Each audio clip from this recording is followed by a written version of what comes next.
আজকে advance accounting two সুনাম মূল্যায়ন গুডউইল ভ্যালুয়েশনের আমরা কত নম্বর করব? 8 নম্বর অঙ্কটা করব।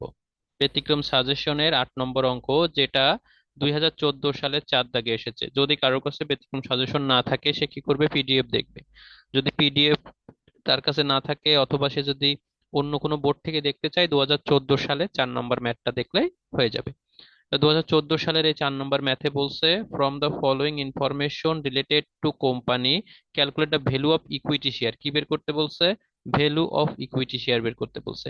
আমার কথা কি ক্লিয়ার শোনা যাচ্ছে? জি ভাইয়া যাচ্ছে। ওকে, তো ভ্যালু অফ ইকুইটি শেয়ার বের করব। এখন শুরুতেই আমরা দেখব ভ্যালু অফ ইকুইটি শেয়ার বের করার সূত্র কি। তো ভ্যালু অফ ইকুইটি শেয়ার বের করার সূত্র কি সেটা এখন আমরা একটু দেখব। তো ভ্যালু অফ ইকুইটি শেয়ার বের করার সূত্র লক্ষ্য করেন।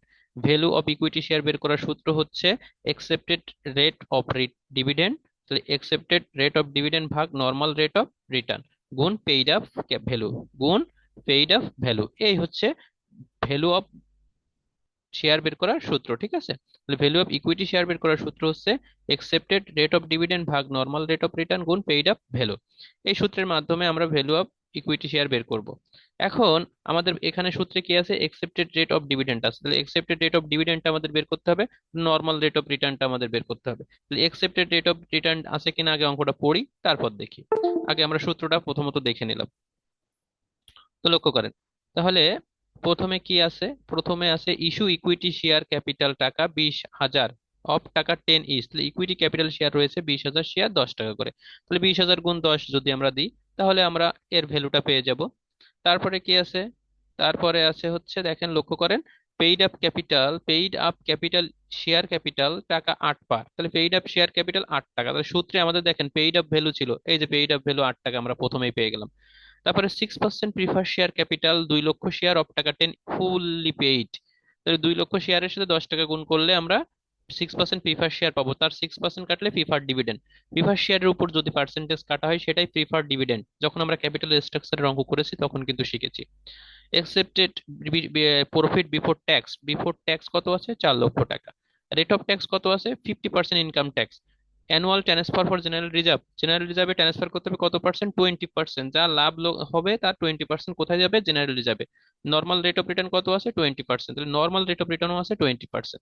তাহলে এখানে আমাদের সূত্র ছিল কি? ভ্যালু অফ পার শেয়ার বের করার সূত্র একসেপ্টেড রেট অফ ডিভিডেন্ড আর ভাগ নর্মাল রেট অফ রিটার্ন গুণ পেইড আপ ভ্যালু। তো পেইড আপ ভ্যালু আমরা দেখলাম অঙ্কে দেওয়া আছে। এই যে পেইড আপ ভ্যালু অঙ্কে দেওয়া আছে, কত দেওয়া আছে দেখেন। Paid up equity share capital কত?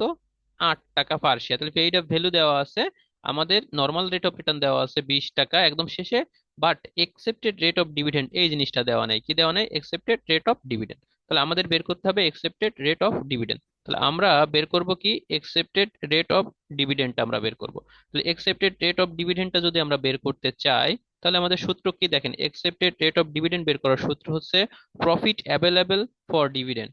প্রফিট অ্যাভেলেবল ফর ডিভিডেন্ড ভাগ টোটাল পেইড আপ ভাগ total paid up equity share capital গুণ 100। ঠিক আছে? তাহলে এই হচ্ছে আমাদের সূত্র। তাহলে প্রফিট অ্যাভেলেবল ফর ডিভিডেন্ড ভাগ total paid up equity share capital কি? Total paid up equity share capital গুণ 100। তাহলে এই দুইটা জিনিস আমাদের এখন আগেই শুরুতেই করে নিতে হবে। তো আপনারা অঙ্ক কিভাবে করবেন? আপনারা অঙ্ক করবেন, শুরুতেই আপনারা ভ্যালু অফ পার শেয়ারের সূত্র লিখে নেবেন, এইটার সূত্র লিখে নেবেন, এইটার সূত্র, এই সূত্রটা লিখে নেবেন। সূত্র লেখার পর আপনারা কি করবেন? এখানে একসেপ্টেড রেট অফ ডিভিডেন্ডটা বের করতে হবে। তো একসেপ্টেড রেট অফ ডিভিডেন্ড বের করার সূত্র কি? প্রফিট অ্যাভেলেবল ফর ডিভিডেন্ড আর টোটাল পেইড আপ ক্যাপিটাল, এইটা ইকুইটি শেয়ার ক্যাপিটাল, এই দুইটা জিনিস আমাদের লাগবে। তো এই দুইটা জিনিসের জন্য আপনারা একটা শখ হেয়ারে করে নেবেন বা ওয়ার্কিংসে করে নেবেন। সেই শখটা কি? Calculation of accepted rate of dividend. দেখেন বলে দিছে calculation of accepted rate of dividend. এই শখটা এখন করে নেব। প্রথমে কি লাগবে লক্ষ্য করেন, একসেপ্টেড প্রফিট। দেখেন প্রফিট দেওয়া আছে অঙ্কের ভিতরে, বিফোর ট্যাক্স কত আছে? 4 লক্ষ। বিফোর ট্যাক্স, বিফোর মানে কি? ট্যাক্স কাটার পূর্বে। যদি আফটার ট্যাক্স বলতো তাহলে কিন্তু এখানে আর নতুন করে ট্যাক্স কাটার দরকার হতো না। তাহলে এখানে ট্যাক্স আছে কত? প্রফিট আছে হচ্ছে 4 লক্ষ, এই যে বসালাম 4 লক্ষ টাকা। রেট অফ ট্যাক্স কত? 50%। তাহলে লেস ইনকাম ট্যাক্স, এই 4 লক্ষের উপর 50% করলে কত হয়? 2 লক্ষ টাকা। তো 4 লক্ষ থেকে 2 লক্ষ টাকা ইনকাম ট্যাক্স বাদ দিলে থাকে 2 লক্ষ। এই 2 লক্ষের নাম কি? Profit after tax. দেখছেন, এই 2 লক্ষের নাম কি? Profit after tax. এবার এখান থেকে আমাদের মুখস্থ টাইপের একদম সূত্র, এটাই সূত্র, এক্সট্রা কোনো সূত্র পাবেন না, কিন্তু এটা যেহেতু একটা বোর্ডে এসেছে এটা দেখাই দিচ্ছি। তাহলে এখান থেকে ট্রান্সফার টু জেনারেল রিজার্ভ, আমি প্রথমে বলেছিলাম যে প্রতি বছর অ্যানুয়ালি ট্রান্সফার করতে হবে জেনারেল রিজার্ভে কত পার্সেন্ট, 20%। তাহলে যা লাভ হবে তার কত পার্সেন্ট ট্রান্সফার করতে হবে, লাভের, লসের জন্য না কিন্তু। তাহলে লাভের 20% সাধারণ সঞ্চয়ে যাবে, বা বুঝছেন, জেনারেল রিজার্ভে যাবে আর কি, সঞ্চিতিতে যাবে। তো ট্রান্সফার টু জেনারেল রিজার্ভ, লাভ হয়েছে কত, এই যে 2 লক্ষ, তার কত পার্সেন্ট, 20%, এই যে 2 লক্ষ 20% ট্রান্সফার করে দিলাম। তো লাভ থেকে যদি 40,000 টাকা, 2 লক্ষের 20% করলে হয় 40,000 টাকা, যদি আমরা ট্রান্সফার করে দিই তাহলে কমে যায়। তাহলে 2 লক্ষ থেকে 40,000 বাদ দেন, less transfer to general reserve, বাদ দিলে যে টাকাটা থাকতেছে 1,60,000।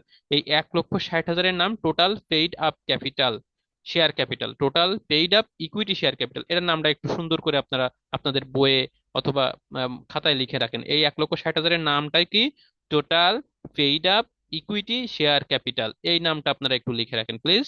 কি বলেছি যে এই 1,60,000-এর নাম কি, total paid up equity share capital. তাহলে আমাদের এই যে সূত্রের ভিতরে যে total paid up equity capital share capital ছিল, সেটা এই 1,60,000 টাকা। এই যে দেখেন, এইটার নাম সুন্দর করে আপনারা লিখে রাখবেন। এই 1,60,000 টাকার নাম কিভাবে বের করেছি, প্রথমে আপনার প্রফিট থেকে ইনকাম ট্যাক্স বাদ দিয়েছি, বাদ দিয়ে যে টাকাটা হয়েছে তার থেকে জেনারেল রিজার্ভে ট্রান্সফার দিয়েছি, জেনারেল রিজার্ভে ট্রান্সফার দিলে কমে যায় এই জন্য মাইনাস করেছি, মাইনাস করে যে টাকাটা হয়েছে এটার নামই হচ্ছে কি আপনার total paid up equity share capital. এই total paid up equity share capital থেকে আমাদের এখন প্রিফার্ড ডিভিডেন্ড বাদ দিতে হবে, less preferred dividend. Prefer dividend দেখেন, এই যে 6% প্রিফার শেয়ার, সবসময় প্রিফার শেয়ারের উপরেই প্রিফার ডিভিডেন্ডটা কাটতে হয়। তাহলে এই 2 লক্ষ শেয়ার 10 টাকা করে সুন্দর করে ক্যালকুলেশন করবেন, 2 লক্ষ গুণ 10 তার 6% প্রিফার ডিভিডেন্ড, তাহলে কত হবে, 1,20,000 টাকা। এই 1,20,000 টাকা, 1,60,000 থেকে 1,20,000 যদি বাদ দিই তাহলে থাকে কত, 40,000 টাকা। এই 40,000 টাকার নাম কি, প্রফিট অ্যাভেলেবল ফর ডিভিডেন্ড অথবা profit available for equity share holder, যেটাই বলেন না কেন একই নাম। এখন এই সূত্রে মান বসাই দেবো। প্রফিট অ্যাভেলেবল ফর ডিভিডেন্ড ছিল এই যে 40,000 বেরোইছে, total paid up equity capital বেরোইছে 1,60,000 গুণ 100, ক্যালকুলেশন করেন 25%। এবার আমাদের value per share, value per share accepted.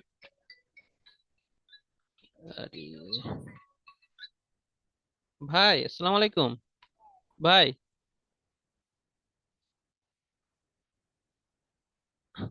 ভাই আমি আসতেছি, আমি একটু কাজ করতেছি তো, 10টা মিনিট পরে আসি ভাই, আপনারা খাইয়ে নেন।